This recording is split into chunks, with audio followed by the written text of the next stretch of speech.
Hi everybody, Ian Bremmer here around your world in 180 seconds. Have your questions lined up on my phone and ready to go. Let's get started. CIA Director Bill Burns held a secret meeting with the leader of the Taliban. How will it impact the ongoing evacuations?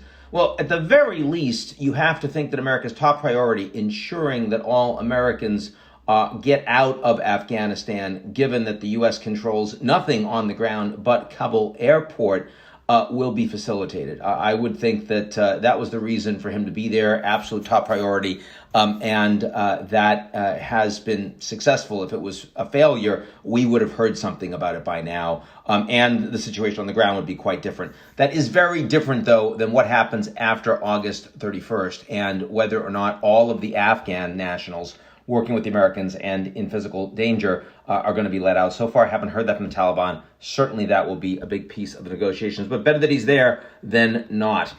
What do you expect to come from the G7 emergency meeting on Afghanistan on Tuesday? Well, this is interesting because the Brits, who are chairing the G7 this year, really want to ensure that everyone gets out. And that means all the Afghans that have been working with the coalition forces. That means you have the ability to extend beyond August 31st, which President Biden has certainly not said he's been able to do.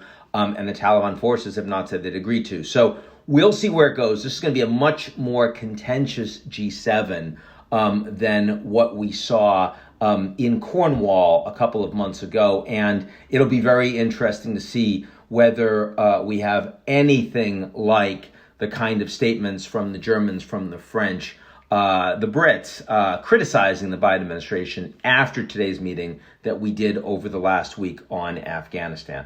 A lot of damage control will be done by President Biden in today's summit. With FDA approval, are vaccine mandates imminent? They're happening and they will ramp up. There are a lot of companies that are going to feel much more comfortable requiring vaccines for now that they've been fully approved. Pfizer COVID, the name of their vaccine now, has been approved by the FDA. I also think that a lot of skeptics in the United States will get more comfortable because this was an emergency authorization before, and now it is a fully approved vaccination, the way others that we take, that our children take, have been for decades and decades. So I'm hoping that it means good things for the United States in relatively short order. Certainly the numbers of vaccinations over the last couple of days, also driven by Delta variant, also going up. That's it for me. Hope everyone's well, and I'll talk to you all real soon.